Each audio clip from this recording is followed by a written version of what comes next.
Hi guys, Paul from PABrewNews. What are we going to do today? This is the choices. I love the choices. Well, why don't we do this? There's the Stochasticity project, the Quadrotriticale. What the fuck is that? This is a Belgian style quadruple ale brewed with Quadrotriticale grain. I don't know what that is. I've never heard of that ever. There you go. So that's interesting. Okay. And actually, that's interesting. If I didn't notice that the stone gargoyle is in the artwork. Of course, because this is just the basically the owners of Stone, one of the subsidiaries or the original creators of Stone. That's what this is. So that's pretty damn cool. Let's see. Stochasticity. Dark candy sugars is the special ingredients. The malts are Pilsner and flaked Quadrupel. I don't know what that is. Quadrupel. And the yeast is a Belgian strain of yeast. Ardennes strain. Interesting. Bottled on 5/17/14. So this is pretty much still a fresh brew. Actually, yeah, that's like IPA fresh. So that's interesting. Depending on how this one is, if I can find one, I might actually get another one just to see what it would be like aged.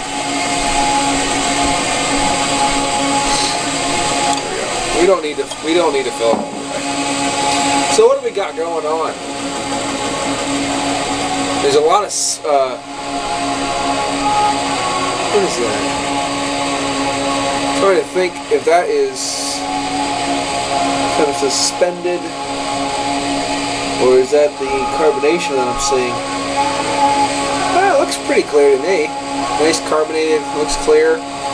This is not a Belgian style glass, of course, but this is kind of just what I brought down. Wow, you can really smell those dark candy sugars. You're getting a little bit of raisin in there, molasses, caramel. But you can smell that sweet, sugary content right there. Almost like a beet sugar. Yeah, a little earthy, woody. That smells like a damn fine ale. It really does. Let's get into it. Cheers.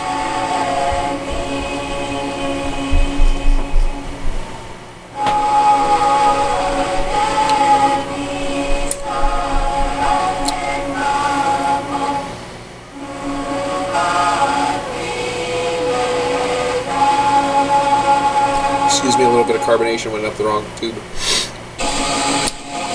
Wow. Tasty. Real tasty. Dark fruits, molasses, caramels.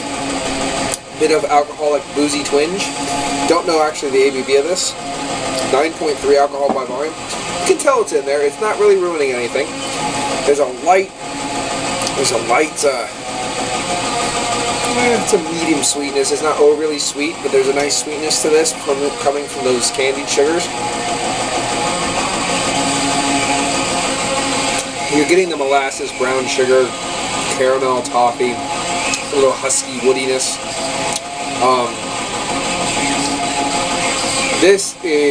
I'm going to have to pick up another one. I'm going to have to, because this beer tastes really well done, really well rounded. Actually, this is really enjoyable because I'm almost getting the malt base, which reminded me of a double IPA. Actually, wow, this is kind of crazy. This was reminding me of a darker Belgian version of, maybe just in my head, but the Quadrupel. It kind of reminds me of that in a way, with that Pilsner malt. Maybe that's what it is doing it. But I'm just thinking to myself, man, this is going to age wonderful, and everything's going to get so rich.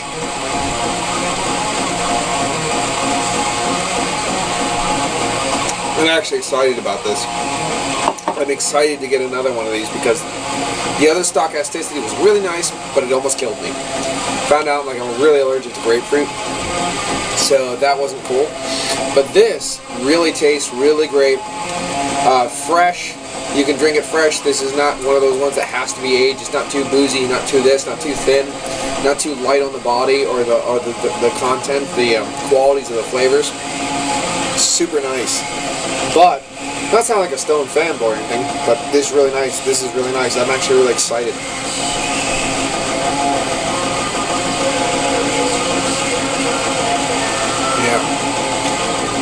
I've had a similar homebrew, an Abbey Ale, that was just as good. Bold, nice flavors. And aging is going to do this a world of good.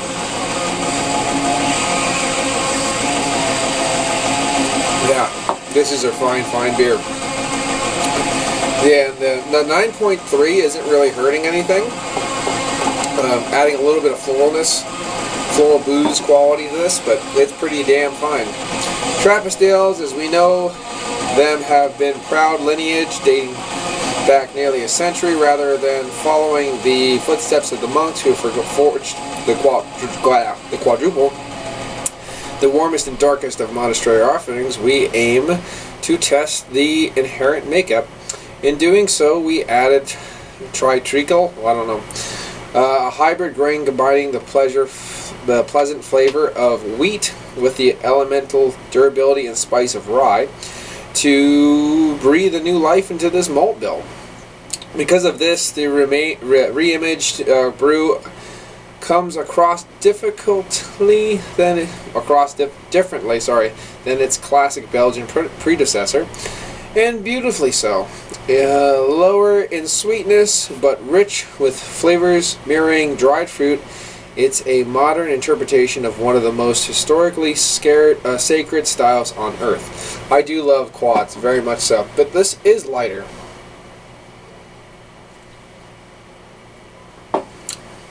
Super tasty.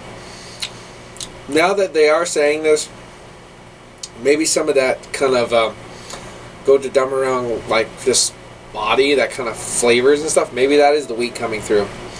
But I'll tell you what, if this is a wheat quad, in a way, it's super well done, super light, refreshing. It's definitely not, and the thing that I like about it the most is it's not lacking substance, which I was worried it might just be kind of like one of those ones that needs to age to get substance, like certain barley wines. But this one's really nice, and they didn't hop the living hell out of it. That's awesome. But this is really well done. It's light, it's easy drinking. It's got a lot of flavor, a lot of character. They're not bold, rich flavors, but that I think will be inherently better with age.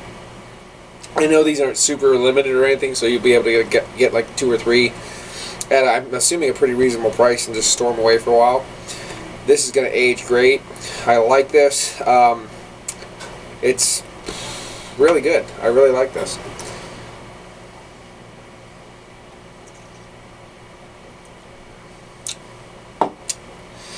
Where would I put it as far as quads go? Probably not as dark and big and like complex as the Rochefort 10 or the St. Bernardus App 12 or anything like that, but it's more along the lines of an 8, if you know what I mean, a lighter, more different version of an 8. I really like this because they didn't hop the living hell out of it because it's stone, so that was really good. They say it's really super different, other than that kind of soft, sweet wheat in there. It's pretty damn good. It's pretty to style, I think. I think it does the maybe not a 12, the App 12, but maybe the prior 8. I think it does it justice very well. I like this. The only thing I'm not getting that I get in some of those beers is more like that kind of red apple skin, things like that. I'm not really pulling that out of here, but it's really well done.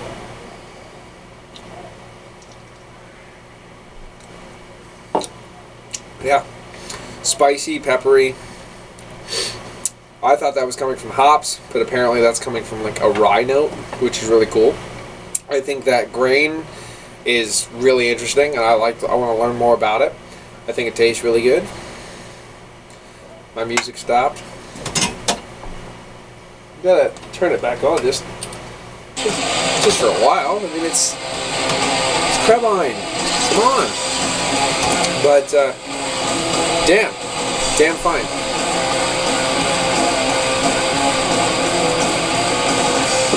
Not blowing me away. It's nothing amazing.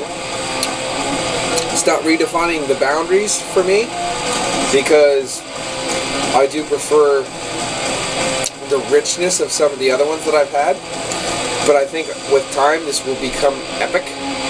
So I'm still gonna give this one. A solid 9. Maybe not 9.5 level yet, but I'm telling you, with age, this is gonna be a 9.5 or a 10, because that's how good it's gonna be. So this is a solid 9. Solid 9 for the quad, for the Stochasticity project from Stone. They did an excellent job on this, and I think you should really check it out and enjoy it. I was a little turned off by their grapefruit slam because of my allergy that I found out I had. But that was a fine beer, and so is this one. This is PABrewNews. Cheers.